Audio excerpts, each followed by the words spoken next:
The current layout for our Carrera digital slot car track has introduced a couple of issues with regards to the pit lane.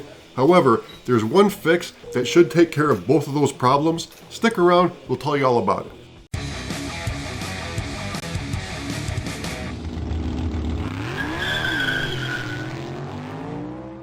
Just a little background before we get into the issues.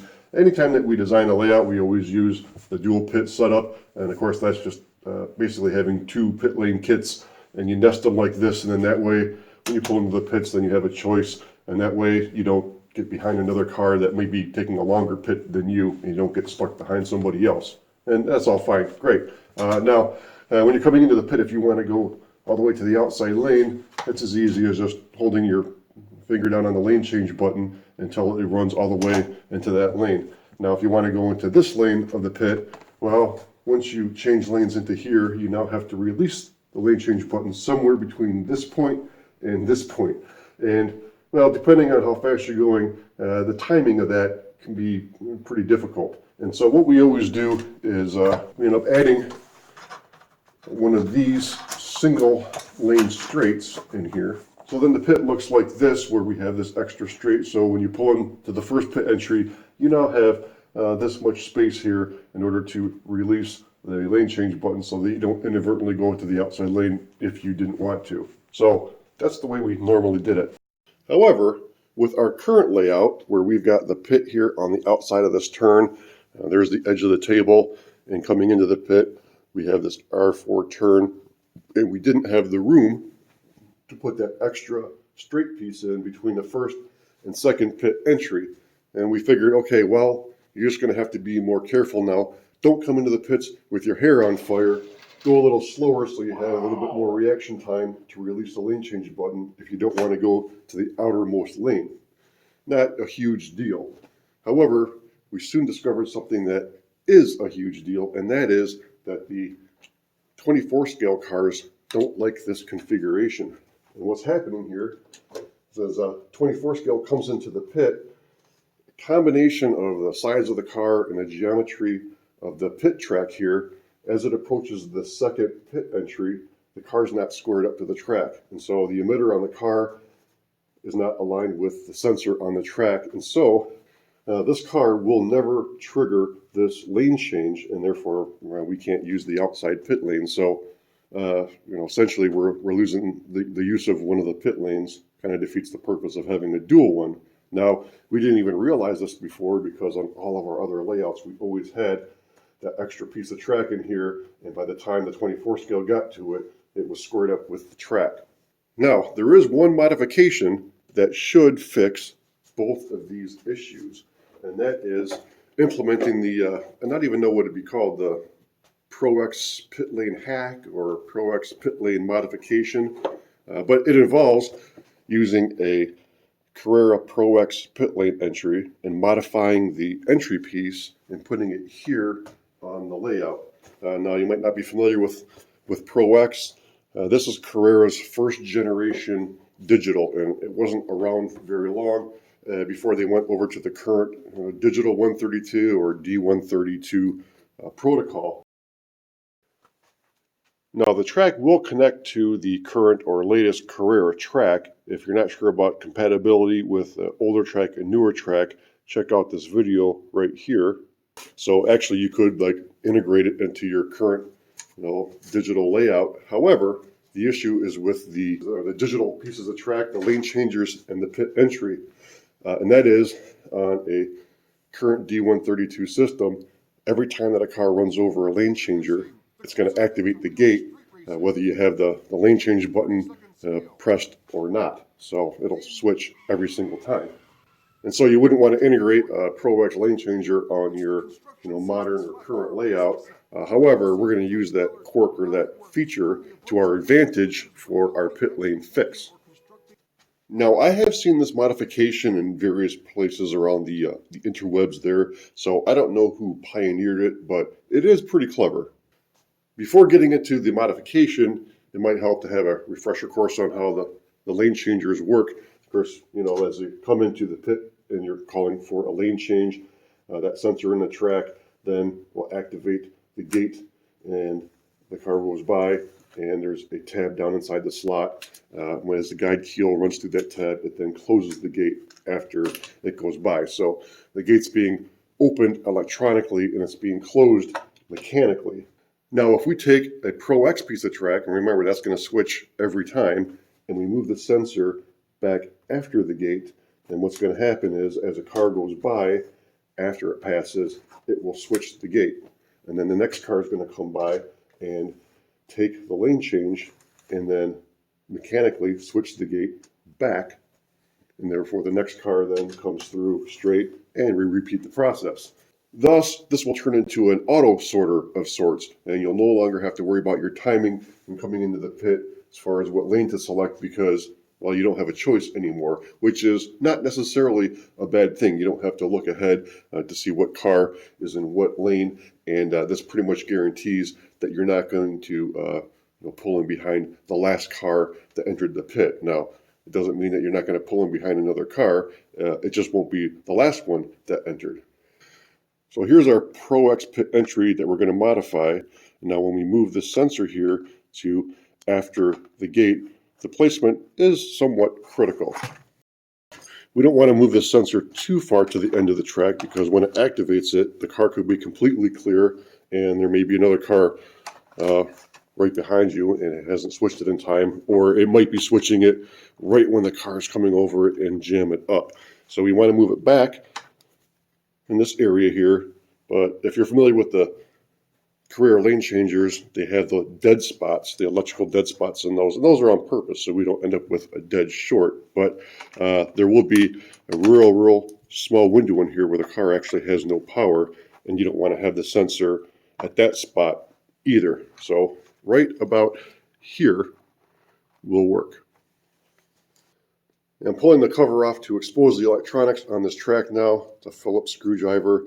Don't forget about the screw that's underneath the voiding your warranty sticker right here. Don't have to worry about this. I think this is out of warranty. It's like 20 years old. Now, even though ProX wasn't around too long, there's still a lot of it out there. I got this pit kit, still brand new in the box. Essentially, it's new old stock on eBay for $70, I think. So I think that's actually cheaper than a brand new current D132 pit stop kit. Okay, so I'm just measuring the location to drill the new hole. It's going to be a 1/8 inch hole. Fortunately, the wires reach. We don't have to cut and splice anything electrically when we move the sensor back. And I'm just using some tape to hold it in place and then put the cover back on. Okay, we have our modified pit lane here installed on the track, and I have a hole here where the sensor used to be. Of course, that's up here now, and I'm just going to cover that up. I got this. This is this black fabric tape, and it's great. This is like Gaff brand, and no, it's not duct tape.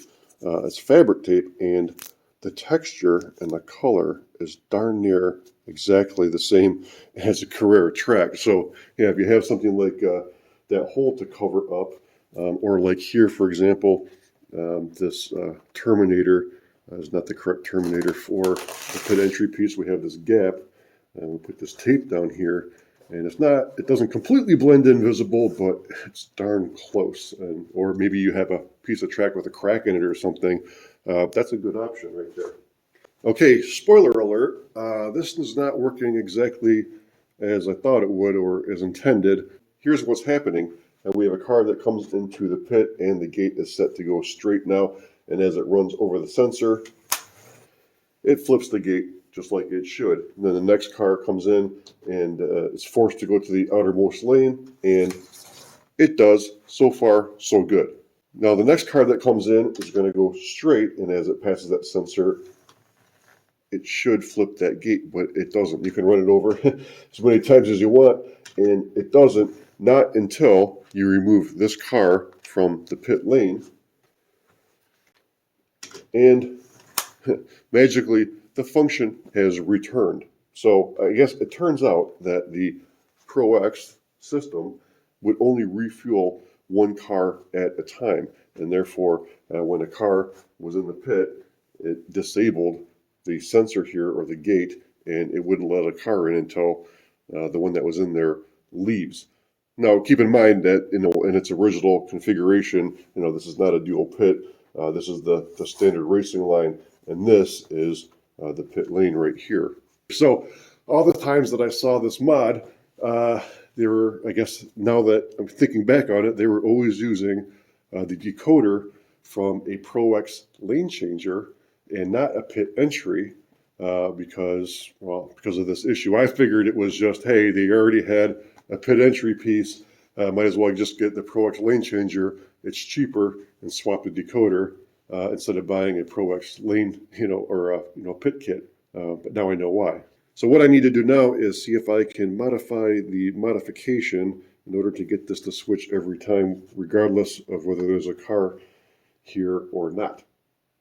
Yeah, I've got the cover off the ProX pit lane entry now, and the way that the fueling used to work before the advent of the advanced pit lane adapter, or PLA, was that the decoder in here handled the fueling functionality, and therefore this line, the pit lane line, was electrically isolated from the rest of the track in order for the decoder to recode, the digital signal in the power in order to fuel the car. Now with the PLAs, it doesn't not really necessary anymore. Although we don't use the PLA, but we do have still the first pit entry, which will take care of that still. This is basically just redundant. And so if I disconnect this line here and just power it, jumping it from the main racing line, then the decoder should be able to, it won't detect a car in pit lane anymore, and it won't disable the flipper.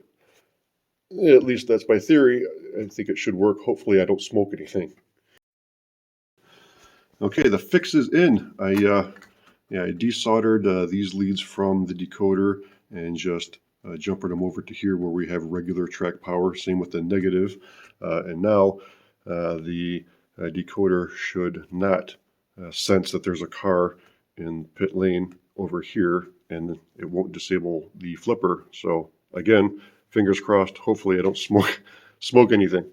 Okay, the modified pit lane entry is back in the track for my final test, and two things that I'm looking for. One is to be sure that this gate opens every time that a car crosses that sensor, regardless if there's a car in this lane or not. And two, to be sure that it refuels. And now remember, I disconnected the fueling circuit from that pit lane track, and in this configuration where we're not using the advanced pit lane adapter, the track needs to know when a car is in the pit lane so that it can refuel it. And now we still have the first pit entry here, and the circuitry there is intact. So the digital code created for the pit lane should carry through to the rest of the pit. Should. And again, when the cars are refuel in this mode without the PLA, when you pull in, the lights start flashing. That indicates it's fueling, and when they go on solid, that means it's full. I'll try the GTO first, and pit lane is set to straight, so this comes through. It should refuel and also flip the gate. And you see the lights are flashing, so we're good there. Now, next car, we got the Monza. Automatically goes to the outside line, and that one may have been full already, actually. Next car here, and now the gate's been reset by the Monza to go straight again. And that's what I was looking for here. I got a car in this lane, and it still activated the gate for the lane change, which it was not doing before. And next car come in here, and that refuels also. Now for the other original issue we had with the pit that kind of prompted this whole project to start with was the 24 scales, and they weren't going to activate the gate with the sensor there, but now that it's moved up, the car should be squared up enough to where it will activate the lane changer, and it does. And then of course next car comes in, and we now have full dual pit lane functionality back again with our 24 scales. Bonus. Now I feel like I kind of dodged a bullet with this project here because I started out doing it wrong, I guess, not realizing till later that the ProX pit didn't allow more than one car to pit at a time. Kind of threw a wrench in my program there, but I did manage to salvage it by figuring out that I can disconnect the fueling circuit from the decoder, and therefore it doesn't detect that there's a car in the pit. Now, I'm not saying that I'm the first person to figure this out, how to make this work without swapping a decoder from a just standard lane change. I'm sure other people have done this exactly the same way that I did it. I probably just, rediscovered the wheel, I guess. But it's all good, and I learned something. And what did I learn? Well, if you want to integrate the auto sorter to your dual Carrera pit lane and you already have the second pit kit, you're probably better off just getting a ProX lane changer and then swapping out the decoder. I don't know if that's a direct fit or not, but it's probably going to save you money. But if you don't have a second pit kit yet, don't go out and get a D132 pit kit and then a ProX lane changer and swap it out. Just get the ProX pit to start and do the same mods that I just did. And then that way you can really stretch your slot car dollar. As usual, we hope you enjoyed the video. Give it a thumbs up. Subscribe if not already. We appreciate you watching, and we'll see you at the finish line.